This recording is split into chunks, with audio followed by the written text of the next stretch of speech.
যশোরের অভয়নগরে উপজেলার সিন্ধিপাশা ভূমি অফিসে পরিত্যক্ত এক রুমে রয়েছে প্রায় 2 শতাব্দীর পুরনো জমিদারদের 2টি লোহার সিন্দুক। আজও অযত্নে অবহেলায় পড়ে রয়েছে সিন্দুক দুটো। সঠিকভাবে কেউ বলতে পারে না এর ভেতরে কি রয়েছে।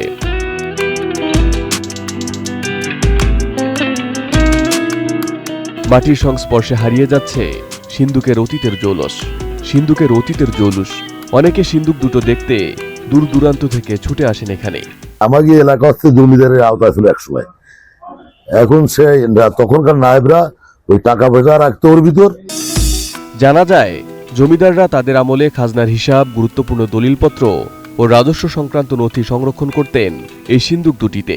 ওই সময় সিন্ধিপাশা অঞ্চলের ভূমি ব্যবস্থাপনা ও রাজস্ব আদায়ের গুরুত্বপূর্ণ কেন্দ্র ছিল এই এলাকা। সময়ের সাথে জমিদারি ব্যবস্থা বিলুপ্ত হলেও এই দুটি সিন্দুক রয়েছে অতীত ঐতিহ্যের ধারক হয়ে।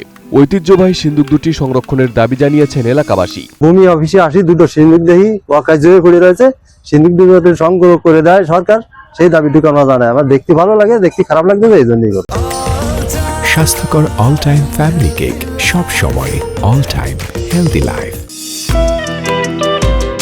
সরেজমিনে গিয়ে দেখা যায় বর্তমানে সিন্দুক দুটি মরিচা পড়া অবস্থায় পড়ে আছে, নেই কোনো তথ্য ফলক। তবে ধারণা করা হচ্ছে সিন্দুক দুটি প্রায় 200 বছরের পুরাতন।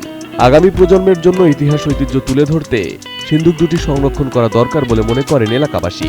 2 ইউনিয়নের এই ভূমি অফিস এখানে ছিল, তারা এই নায়েব সাহেবরা আদায় করতেন এবং ওই সিন্দুকের ভিতর নায়েব সাহেবরা এই পর খাজনা যা নিত নিয়ে ওখানে রাখতেন। পরবর্তীতে সপ্তাহ পরে ওখান থেকে খুলে ওনারা ব্যাংকে জমা দিতেন। ইতিহাস ঐতিহ্য ধরে রাখতে সিন্দুক দুটি সংরক্ষণ করা হবে বলে জানান উপজেলা নির্বাহী কর্মকর্তা।